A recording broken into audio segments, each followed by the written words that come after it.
साहेब, आपण आत्ताच अडवणूक, दहशतवाद असा उल्लेख केला. तर आपण सत्तेत असतानाही बार्शीचं म्हणजे तर विकासाच्या मुद्द्यावर बोला. नाही, तसं नाही, मुक्तपणे बोला तुम्ही. हा म्हटलं का मी विकास हा तर तुमचाही म्हणजे स्थायी भाव आहे. आहेच. तुमचं राजकारणाचं मूळ पिंडच विकास आहे. होय. परंतु मुक्तपणे सांगा, चालू कारखाना कामगारांना फितून बंद पाडला.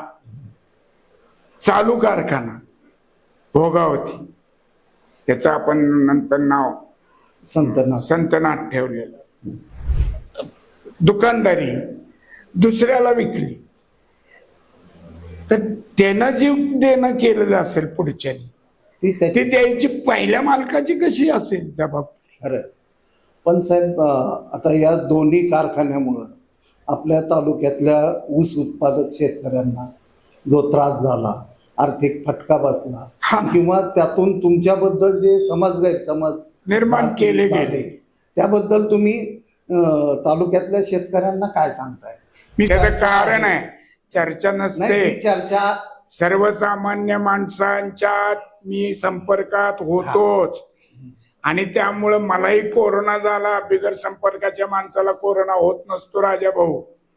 मी सातत्यानं पडल्यावर सुद्धा कोरोना काळ यायच्या आधी माझी आमदार निवासात सुद्धा माझी आमदार असूनही रूम होती, की जी सत्ताधारी आमदारांना रूम त्यांनी कधीही केली नाही. नमस्कार, जय हो महाराष्ट्र. डिजिटल मीडिया संपादक पत्रकार संघटनेच्या जय हो महाराष्ट्र या मोहिमेत आज आपण मराठवाड्याचं प्रवेशद्वार बार्शीला ज्यांनी महाराष्ट्राच्या राजकारणात ओळख दिली, बार्शीच्या राजकारणात ज्यांना साहेब म्हणून ओळखलं जातं आणि महाराष्ट्राच्या राजकारणात जे अण्णा म्हणून ओळखले जातात, हजरजबाबी, हरहुन्नरी आणि सतत आनंदी वातावरण कसं ठेवावं याचं एक मूर्तिमंत उदाहरण म्हणून महाराष्ट्राच्या राजकारणात ज्यांच्याकडं पाहिलं जातं असे माजी मंत्री आणि बार्शी विधानसभा मतदारसंघातील उमेदवार माजी मंत्री दिलीप सोपल यांच्याशी आपण बातचीत करणार आहोत जय हो महाराष्ट्रमध्ये. सोपल, बार्शी आणि महाराष्ट्राचं राजकारण याविषयी वेगळं सांगण्याची गरज नाही, परंतु पाणी पुरवठा मंत्री असताना जे ऐतिहासिक काम दिलीप सोपल यांनी केलं ते महाराष्ट्र कदापिही विसरू शकणार नाही. बार्शीच्या राजकारणात किंबहुना सोलापूर जिल्ह्याच्या एकूणच अर्थकारणात क्रांती घडवून आणणाऱ्या उजनीच्या पाण्याचा पहिला प्रयोग, की हे पाणी ग्रामीण भागात पोहोचू शकतं, हे बार्शीला उजनीचं पाणी आणून ज्यांनी महाराष्ट्राला आणि जिल्ह्याला एक दिशा देण्याचं काम केलं असे दिलीप सोपल या निवडणुकीला सामोरं जात आहेत. तर एक ज्येष्ठ नेता म्हणून त्यांची या निवडणुकीतली काय भूमिका आहे, ते नक्की कशा पद्धतीनं या निवडणुकीकडे पाहतायत. खरं तर त्यांच्या नावावर अनेक विक्रम आहेत. प्रत्येक निवडणुकीत वेगळं चिन्ह, अनेक वेळा अपक्ष आणि मंत्री म्हणून देखील थोडी उशिरा संधी मिळाली तरी त्याचं त्यांनी सोनं केलं. तर सोपल साहेब, मी महाराष्ट्रातल्या तमाम पत्रकारांच्या वतीनं, डिजिटल मीडियाच्या वतीनं आपलं या मोहिमेत स्वागत करतो आणि आपल्याला विनंती करतो की एकूणच महाराष्ट्राचं आत्ताचं राजकारण तुम्ही तुमची ज्येष्ठता या पार्श्वभूमीवर बार्शी विधानसभा मतदारसंघाच्या निवडणुकीत तुम्ही पुन्हा मैदानात का उतरला? खरं तर मी 1985 पासून आमदार म्हणून 2004 पर्यंत काम केलं आणि त्याच्यानंतर 9 ते 19 आमदार, मंत्री, राज्यमंत्री असे वेगवेगळ्या मंडळ असतील, महामंडळ असतील, त्यामध्ये चेअरमन म्हणून, अध्यक्ष म्हणून, जलसंधारण मंडळ जे होतं, सल्लागार मंडळ, त्याहीवर अध्यक्ष म्हणून काम केलं. आणि या निवडणुकीमध्ये खरं म्हणजे उभारण्याची मी कुठल्याही पक्ष नेतृत्वाकडे मला उमेदवारी द्यावी असं काही मी आग्रह धरलेला नव्हता. परंतु सन्माननीय उद्धव साहेबांनी मला की बोलून सांगितले की तुम्हालाच उभं राहायचं आहे. आणि मी नंतर पवार साहेबांनाही त्यांनी सांगितल्यावर गेल्यावर त्यांनी सांगितलं की बोलणं झालंय आणि तुम्ही उभे राहा. त्यामुळं मी हे एक कारण. दुसरं कारण, या 5 वर्षात जे आमच्या तालुक्यात सत्तेचा आधार घेऊन जे लोकांना सर्वसामान्यापासून त्या कारखानदारापर्यंत, शेतकऱ्यापासून ते उद्योजकापर्यंत त्रास देण्याचं जे वातावरण आणि प्रयत्न या तालुक्यात चालू झालेले आहेत, त्याला कुठंतरी आळा घालावा आणि भरकटणारी जी तरुण पिढी आहे अशा वातावरणात तिच्या भवितव्यासाठी म्हणून खरं म्हणजे मी या निवडणुकीला उभा राहिलेलो. साहेब, आपण आत्ताच अडवणूक, दहशतवाद असा उल्लेख केला. तर आपण सत्तेत असतानाही बार्शीचं म्हणजे व्यक्तिगत पातळीवर राज्यात आपली एक वेगळी इमेज होत असताना बार्शीच्या राजकारणाचा उल्लेख झाला की दहशतवाद वगैरे हा तुमच्या कारकिर्दीतही उल्लेख व्हायचा बार्शीच्या बाबतीत. आजही तो होतोय.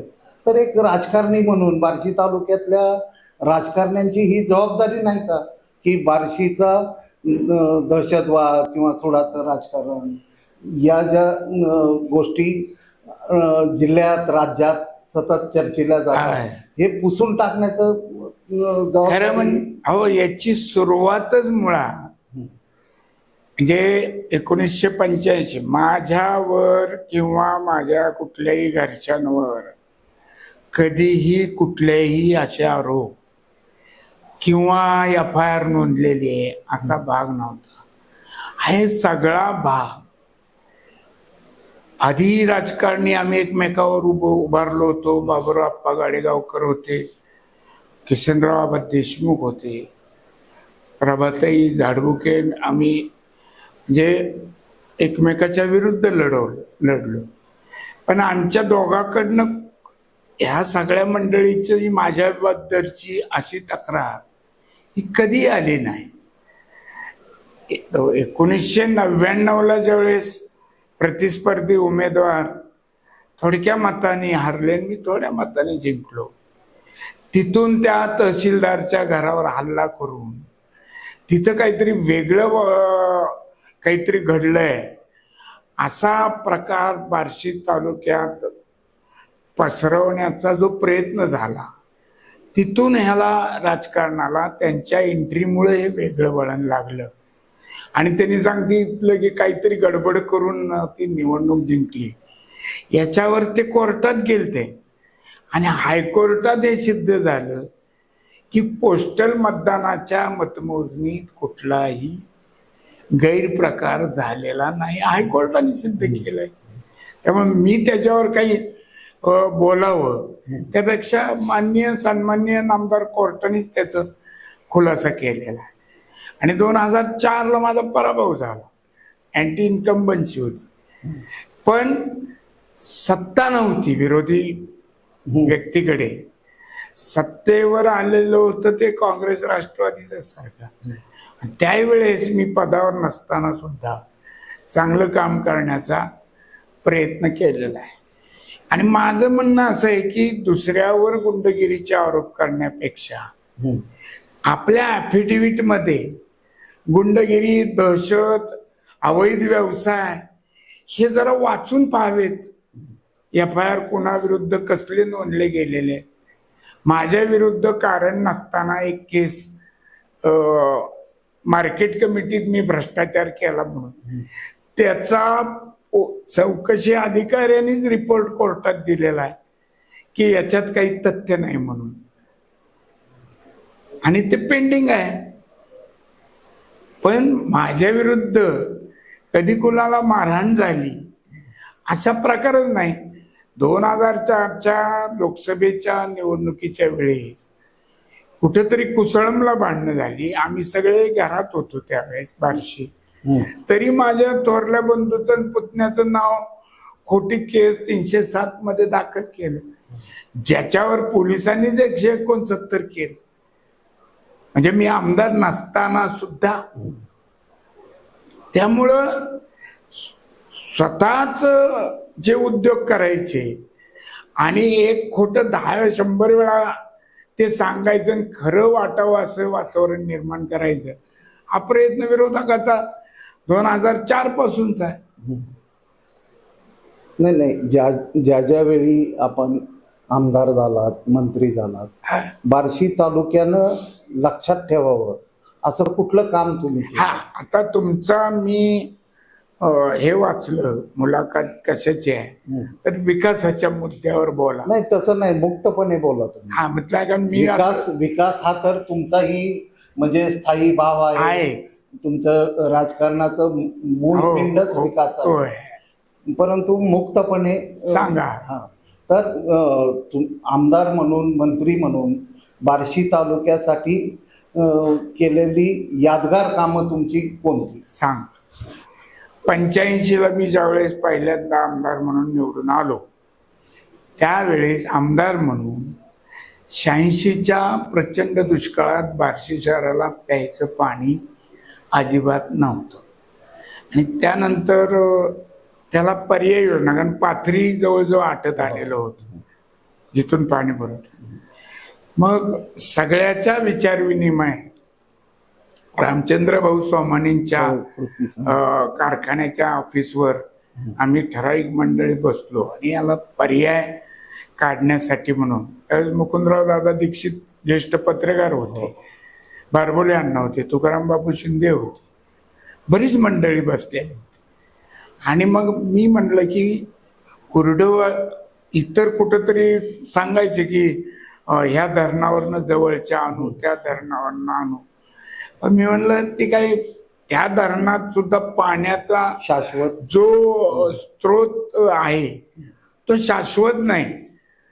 आणि उजनी हे एकमेव धरण आहे की जे दरवर्षी निश्चितपणानं 100% भरतं. त्या दृष्टीनं आम्ही तो प्रयत्न करताना एक देशपांडे नावाचे इंजिनियर होते पाणी पुरवठ्याचे, त्यांना चर्चा केली. त्यांनी मला सांगितले की कुर्डवाडीची याचा सर्वे झालेला आहे, पण ते आर्थिक निकषात बसत नाही म्हणून ते थांबलेलं आहे. मग आम्ही कृती समिती तयार केली आणि बार्शी कुर्डवाडी संयुक्त योजना करण्यासाठी म्हणून त्या कृती समितीच्या माध्यमातून पवारसाहेब बार्शीत आलेले होते विरोधी पक्ष नेते असताना. त्यांना सुद्धा आम्ही हे सांगितलं वस्तुस्थिती. इंडस्ट्रियल इस्टेटच्या उद्योग भवनाच्या प्रांगणात आणि बंडेवार डाळ मध्ये कार्यक्रम झाला. त्यानंतर आम्ही सातत्यानं प्रयत्न करत होतो, पण त्या प्रयत्नाला अधिकारी वर्ग तेवढी दाद देत नाही, वायबल नाही, फिजिबल नाही, आर्थिक निकषात बसत नाही. मग मी विधानसभेत म्हणलं प्रश्नाच्या ह्याच्यात तरी काही प्रश्नोत्तराच्या तासात होईल म्हणून मी प्रश्न दिलता बार्शीच्या पाणी टंचाई. आणि नेमकं पवारसाहेब 88ला मुख्यमंत्री झाल्यावर त्यांच्यावर विधान भवनात अविश्वासाचा ठराव आला आणि खूप गोंधळ वगैरे तो नेहमीचा प्रकार असतो. त्यावेळेस मला भाषण करायला ऐन वेळेस सांगितलं. मग मी विरोधकांच्या जे काही कमकुवत बाजू आहे त्याच्यावर बोललो. ते बऱ्याच जणांना आवडलं, साहेबांना आवडलं. आणि दुसऱ्या दिवशी माझा पहिला प्रश्न होता बार्शी पाणी पुरवठा. मग मी पवार साहेबांना भेटायला गेल्यावर चांगलं बोलला, फार छान वाटलं. मी म्हणलं हे झालं कौतुक, उद्या माझा पहिला प्रश्न आहे आणि तुम्हालाही तो प्रश्न माहिती आहे. तर तुम्ही तो उद्या माझी योजना प्रश्नोत्तराच्या तासात जर तुम्ही फ्लोअरवर मंजूर केली तर कुठलेही अधिकारी त्याला ऑब्जेक्शन घेऊ शकत नाही. कारण विधानसभेच्या विधान भवनाच्या पटलावर जे येतं ते शासनावर बंधनकारक असतं. म्हणून त्यांनी मग देसाई साहेब होते राज्यमंत्री, त्यांना बोलवलं आणि मला म्हणले उद्या पहिल्या प्रश्नाला विरोधी पक्षाच्या लोकांना तू भेटून तेवढा तुझा प्रश्न उस्तर शांत राहायला सांग. मी संध्याकाळी सगळ्यांना भेटलो आणि म्हणलं माझा पाण्याचा प्यायचा प्रश्न गावाचा आहे म्हणून. आणि मग त्यांनी ते ऐकलं आणि माझा पहिला प्रश्न मी विचारला, त्याच्यावर मंत्री महोदयाने होय म्हणून सांगितलं. दुसऱ्यांदा म्हणलं किती दिवसात ह्याची कार्यवाही सुरू होईल, तर त्यांनी सांगितलं 1 महिन्याच्या आत आम्ही याचा JR काढू. मी आभार मानले शासनाचे आणि विरोधकाचे, खाली बसलो. परत दिवसभर गोंधळात त्या अधिवेशनाचा दिवस गेला. म्हणजे मला शासनातले पवार साहेब असो, देसाई साहेब असो, विरोधी पक्षाच्या मंडळीने सुद्धा सहकार्य केलं. त्यामुळे त्या सगळ्यांचंच मी खूप खूप त्यांना धन्यवाद देत असतो. आणि त्याच्यानंतर ती योजना त्याचं बाकीचं सगळं प्रोसिजर करत करत 4 वर्षात ती पूर्ण झाली. मी विनोदानं भाषण करताना शिराळ्या की कसं 15 वर्ष काढली असा एक विनोद तयार करायचं म्हणून, म्हणजे विरोधाभास दाखवल्याशिवाय विनोद होत नाही. त्याचं सुद्धा भांडवल केलं गेलं. बघा कसं बार्शीकर असा फसण्यासारखा माणूस नाही आहे. त्यामुळे ती सगळ्यांना माहिती किती वर्षात कशी योजना पूर्ण झाली. बजेटपेक्षा त्याच्यात 1.5 कोटी रुपये खर्च उलट कमी आला अशी ती योजना. साहेब, उजनीचं पाणी जिल्ह्यातल्या शेवटच्या टोकाला मिळू शकतं हा विचार तुम्ही कृतीनं दाखवला. बार्शीतही पाणी आणलं, परंतु साखर कारखानदारीच्या बाबतीत आपण अपयशी ठरला.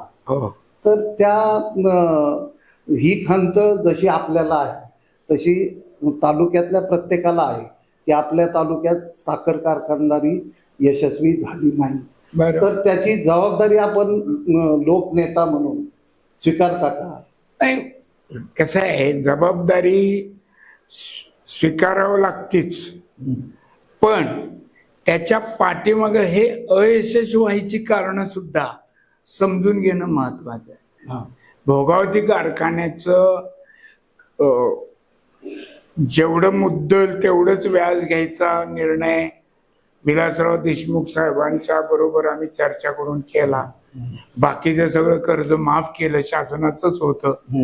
त्याचे हप्ते सुरू होते आणि आता कारखाना चांगला चालतोय आणि याचा फायदा सोपलाला मिळेल म्हणून केवळ एक विक्षिप्त वृत्ती, विचित्र स्वभावाच्या समोरच्या आमच्या माणसानं चालू कारखाना कामगारांना फितवून बंद पाडला. चालू कारखाना भोगावती, त्याचं आपण नंतर नाव संतनाथ ठेवलेलं, तो बंद पाडण्याचं पाप त्यांनी केलेलं आहे. निंबाळकर नानांनी सुद्धा त्यावेळेस सल्ला दिलता की तुम्ही या भानगडीत पडू नये, कारण बैरागची आणि आसपासच्या बाजारपेठा त्या कारखान्याच्या कारभारावर अवलंबून आहे. भान नानांना होतं पण यांना नव्हतं. आणि त्याच्यामुळं आपण एवढं चांगलं प्रयत्न करून सुद्धा जर असे प्रकार होत असतील तर ज्यांनी बंद पाडला त्यांनीच तो आता चालू करावा असं आवाहन देऊन मी शांत बसलो.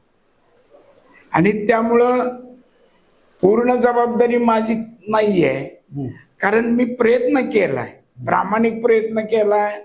आणि ह्या सगळ्या तालुक्यात त्याच्यानंतरच्या निवडणुकीत वैराग भाग त्यावेळेस नव्हता, तो जोडला गेला. आणि वैराग भागातल्या लोकांना एक कारखाना कुणी बंद पाडलाय हे माहिती असल्यामुळे वैराग भागाने मला चांगल्यापैकी उचलून धरून 2009 आणि 14ला निवडून दिलेला.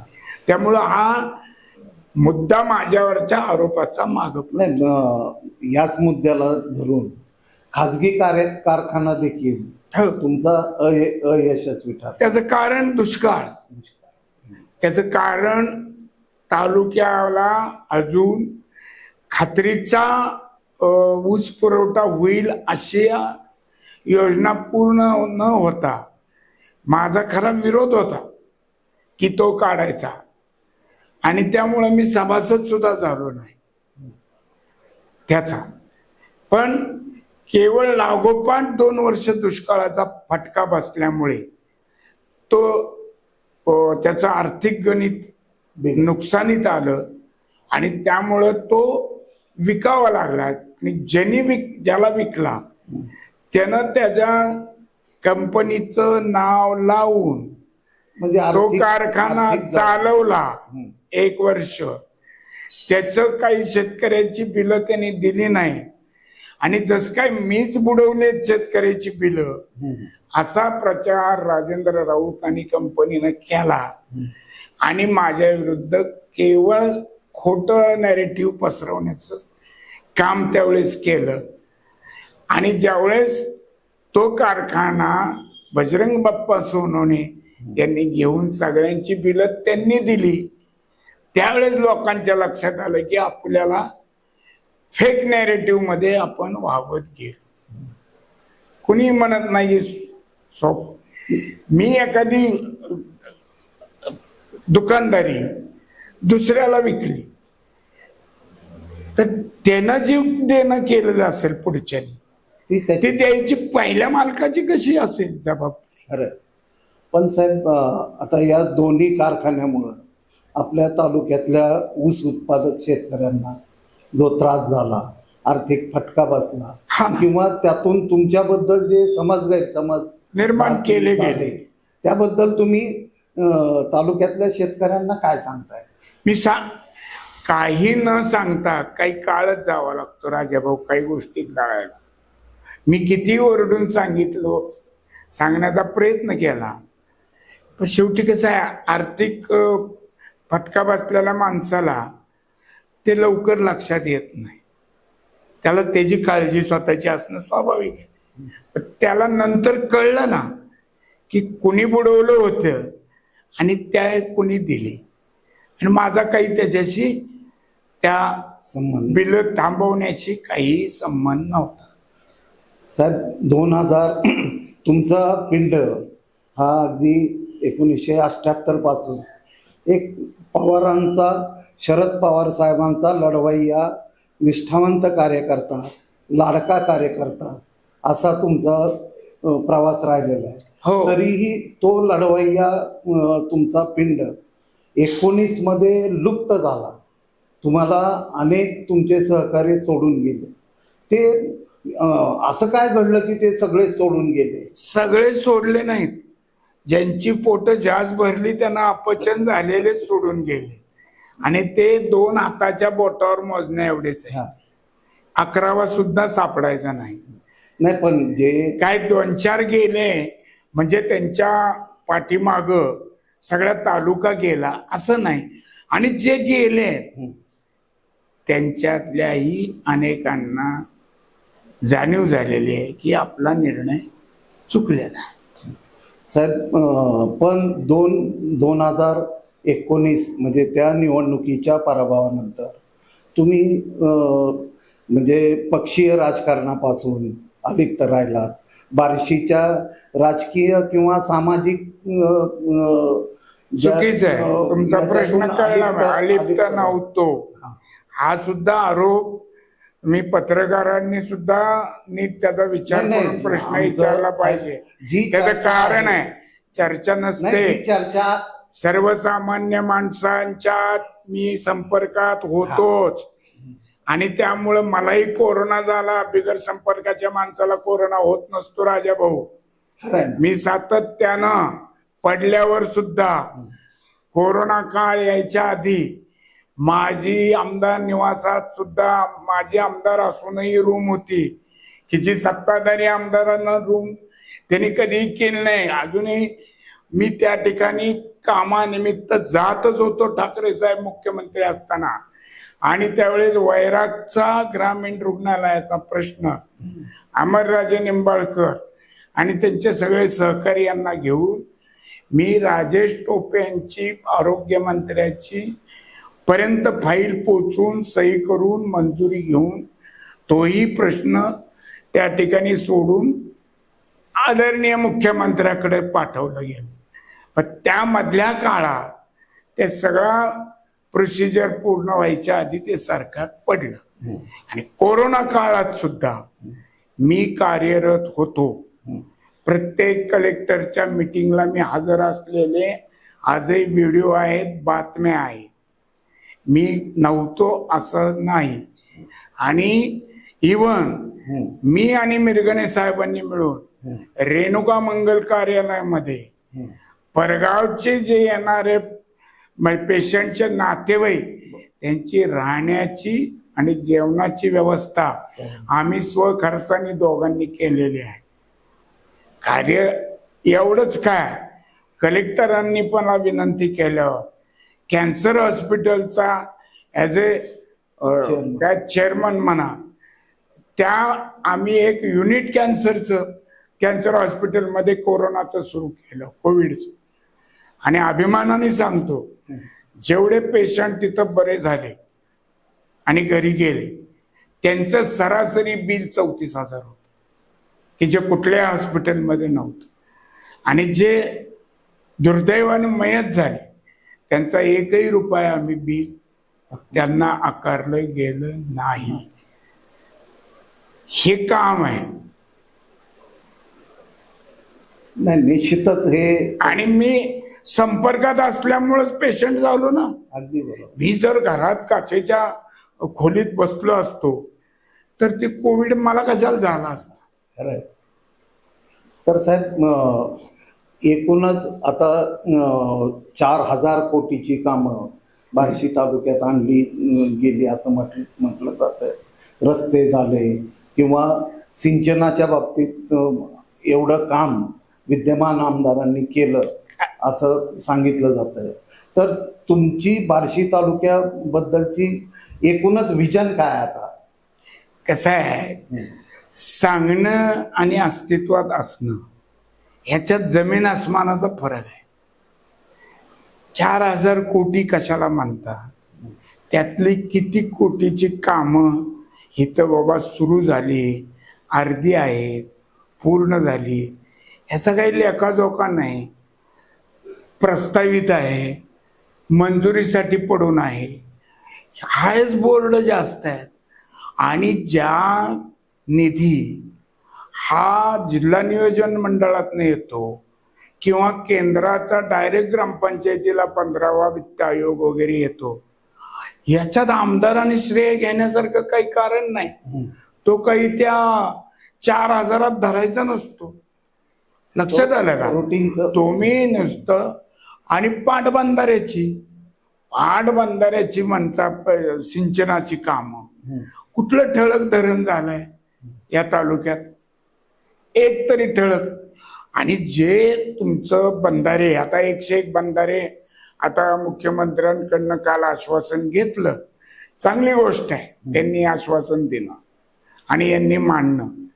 पण या बंधाऱ्याची मूळ जे आहे ते मी तुम्हाला आज सांगतो की विलासरावजी देशमुखांनी कोकणात वाहणारे ओढे, नाले, नद्या याच्यावर बंधारे बांधण्यासाठी जलसंधारण मंडळ असावं असा प्रस्ताव विधानसभेत सरकारच्या वतीने ठेवला. त्यावेळेस मी त्या ठिकाणी माझे विचार मांडले, मुद्दा मांडला, बाजू मांडली की नुसत्या कोकणापुरतं हे मर्यादित ठेवू नका, कारण तिथं पाऊस पडतो, वाहून जातो म्हणून तुम्ही अडवता. पण दुष्काळी तालुक्यात जो काही 2, 4, 8 वेळा पाऊस पडतो त्याचं सुद्धा अडवणूक करणं गरजेचं आहे. आणि त्यामुळं इथलं जलसंधारण हे चांगल्या प्रकारे वाढेल हा मुद्दा मी मांडल्यानंतर, आणि माझा तालुका जिल्हा दुष्काळ प्रवण क्षेत्रातला आहे त्यामुळं त्याचा समावेश व्हावा त्यावेळीच ते असं त्यावेळेस म्हणजे जे मूळ धोरण आहे शासनाचं त्याला वळण देऊन त्याच्यामध्ये 119 तालुके हे महाराष्ट्रातले माझ्या एका बोलण्यामुळे विलासरावजीच्या लक्षात आलं आणि त्यांनी त्याचा समावेश केला. त्याचं ऑफिस ज्याच्यातनं बंधारे आणि पुढे साठवण तलाव हे चालू झाले.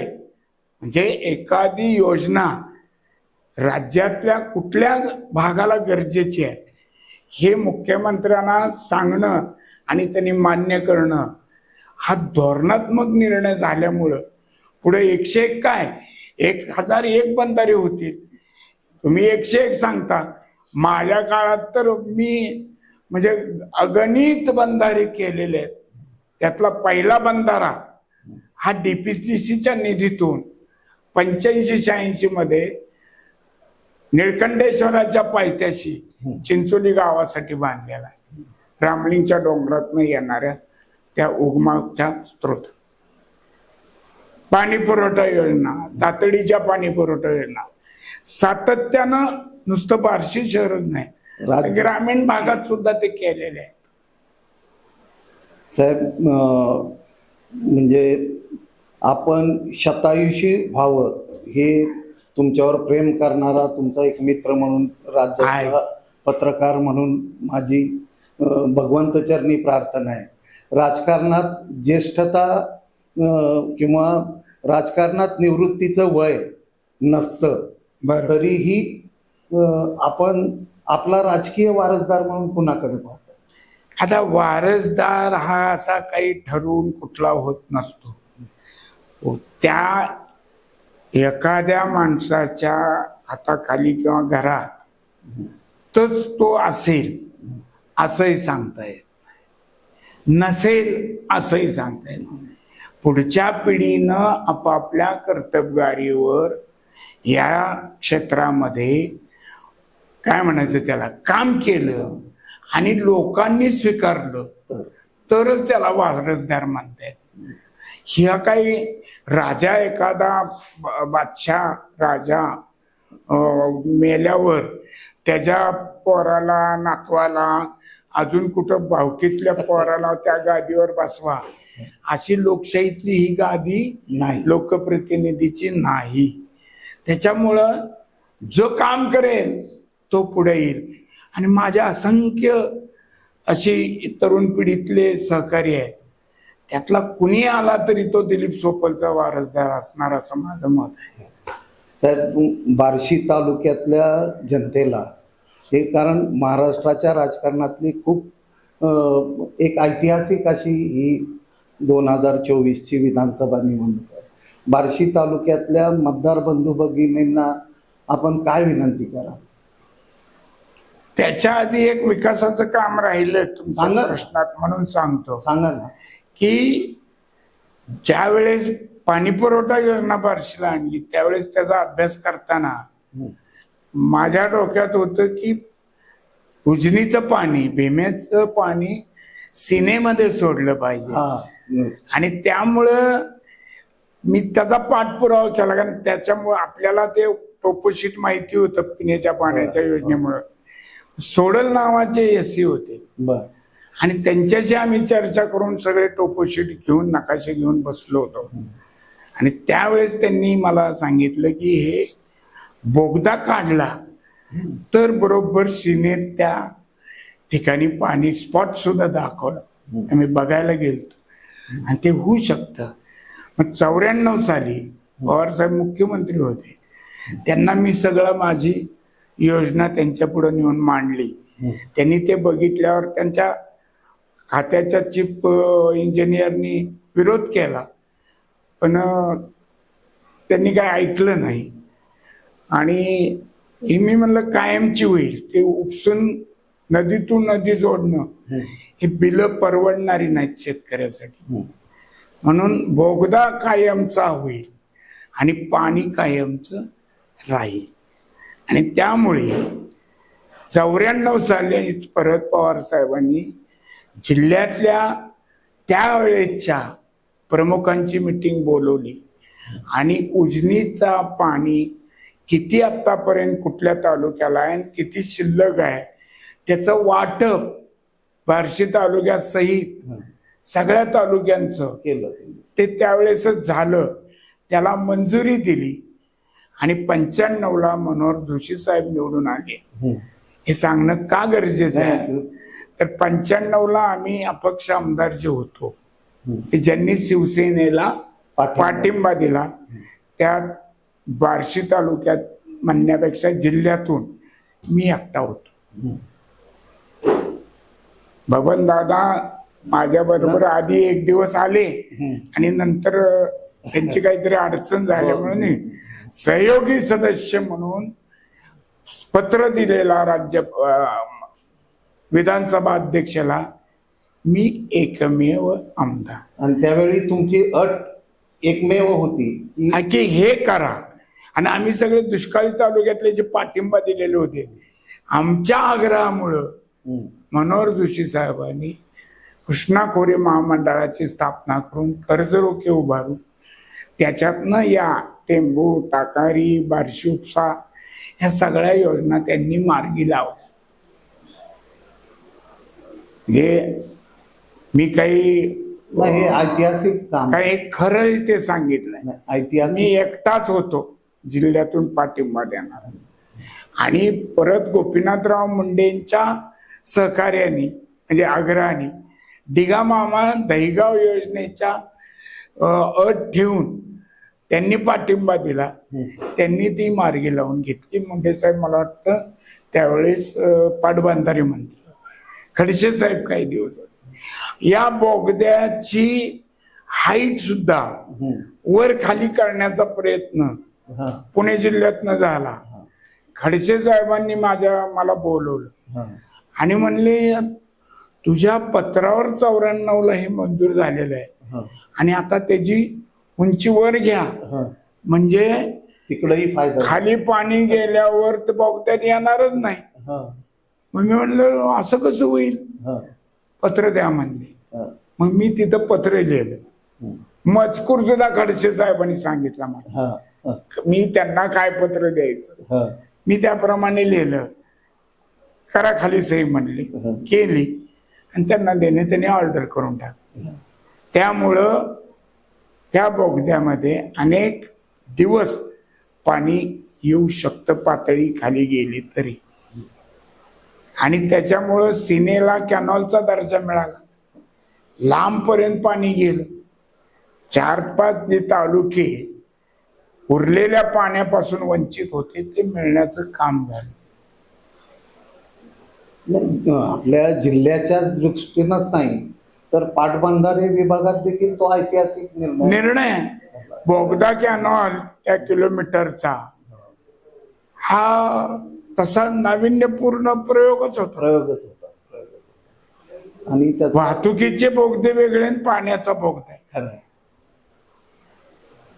तर तालुक्यातल्या जनतेला किंवा तुम्ही विनंती करण्याऐवजी तुमचं विजयाचं गणित काय? विजयाचं गणित काही नसतं राजाभाऊ. निवडणुकीत कसलं गणित? आपलं गणित बरोबर आहे का नाही लोकांनी सोडवायचं. त्याच्यामुळं त्यांच्या हाती सोपवून द्यायचं. माझं एवढंच म्हणणं आहे की तरुण पिढीचं भवितव्य आणि सत्तेतनं आलेली दडपशाही, अनेक वर्ष अनेकांच्या सत्ता होत्या, हे वातावरण नव्हतं. हे 2.5 वर्षात वाढलं ते वातावरण. आणि मी म्हणतो म्हणून नाही, तुम्ही कुठंही एक तर लवकर लोक बोलत नाहीत, तुम्ही बोलतं केलं तर बोलू शकते नाव न सांगण्याच्या अटीवर, असं बोलू शकतात तुमच्याशी. तुम्ही सुद्धा शोध पत्रकार आहात, त्यामुळं तुमच्याकडनंच माझी अपेक्षा आहे की ह्या प्रश्नाची उकल तुम्हीच करू शकता. माझ्या लोकांना सांगितले या तालुक्याने मोकळा श्वास घेण्यासाठी मी ही निवडणूक लढवतो. साहेब, आता एकूण महाराष्ट्राच्या राजकारणाचा अनेक मित्र अनेक पक्षात तुमचे आहेत. तर आता सत्ता कुणाची येईल असं तुम्हाला वाटतं? असं आहे, निवडणुकीमध्ये प्रत्येक पक्ष हा आमचं सरकार येणार असं म्हणत असतो, तशी भावना असते. म्हणजे ते बट नॅचरल आहे हो. की प्रत्येकाला आपली सत्ता येणार, यावी असं वाटत असतं. पण त्याचं गणित सत्ता कुणाची आणायची एकदम. हे 400 पारच्या वेळेस पण आपण पाहिलं. हो हो की 400 पारचा नारा कितीवर खाली आला. हो. तसं या सगळ्या गणित ठरवणं किंवा कुणाची सत्ता आणायची ही लोक ठरवणार आहे. आणि महाराष्ट्रातली जनता देशातल्या जनतेपेक्षा जास्त चिकित्सक आहे, विचारी आहे. आणि त्याचं कारण समाजकारणातले, भक्ती मार्गातले जे आपले ज्ञानोबा तुकाराम महाराजांचे जे संस्कार आहे, अनेक साहित्यिकांनी संस्कार करून घडवलेला हा महाराष्ट्र आहे. अनेक राजकारणी झाले नसते तर मोठे साहित्यिक झाले असते. असे कैलासवासी यशवंतराव चव्हाण साहेबांच्या विचाराचा हा महाराष्ट्रावर पगडा आहे. शिक्षण नसलं तरी भल्या भल्यांचं गणित कसं चुकीचं आहे सांगणाऱ्या कैलासवासी वसंतदादांचा हा महाराष्ट्र आहे. आणि त्यामुळं हा विचारी महाराष्ट्र काय करू शकतो हे निवडणुकीच्या निकालानंतरच कळेल. खूप खूप शुभेच्छा साहेब तुम्हाला. आभारी आहे राजा. आणि राज्यातल्या पत्रकारांच्या वतीनं आणि डिजिटल मीडिया संपादक पत्रकार संघटनेच्या वतीनं मी दिलीप सोपल साहेबांना या निवडणुकीत यशस्वी होण्याच्या खूप खूप शुभेच्छा देतो. त्यांचं पुढील राजकारण महाराष्ट्राच्या विकासाला चालना देणारं, त्याचप्रमाणे एक नवी राजकीय संस्कृती ही जी महाराष्ट्राचे शिल्पकार स्वर्गीय यशवंतराव चव्हाण यांना अभिप्रेत होती त्या दिशेनं होत राहो अशी अपेक्षा करतो. जय हो महाराष्ट्र.